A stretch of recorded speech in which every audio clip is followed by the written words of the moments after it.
In this video, I am out visiting a farm near Ada, Minnesota, as they are planting soybeans. In this video, we will see this Fendt 1162 Vario MT tractor pulling a Väderstad Dakota 60 disc drill. This drill is 60 foot wide. Behind the drill, they are pulling a Väderstad PD680 cart. I just did a tour down at the Väderstad factory near Wahpeton, North Dakota, and then I was up here in the field getting to see one of their machines in action.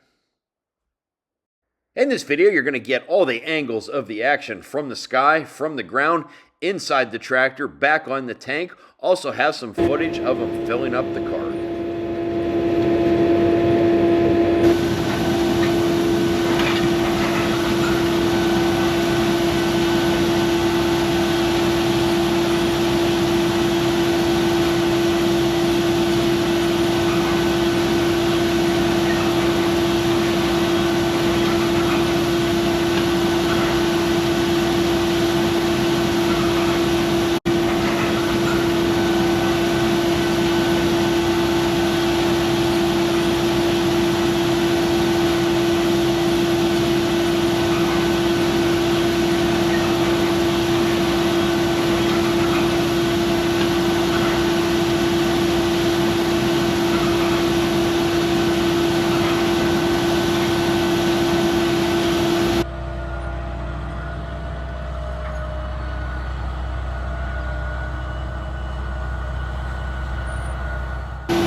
different bin weights, so oh, okay. you got real-time scale access. Yeah.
Strong anymore to be a farmer.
And that is going to wrap up this video. If you would, please go down there, hit that like button. Feel free to leave a comment. If you're new to my channel, I would appreciate it if you would hit that subscribe button and check back often for new videos. I am always filming, editing, and uploading new content. You can also follow me along on Instagram, Facebook, and TikTok at Farmhand Mike. As always, thank you for watching, and I will catch you on the next video.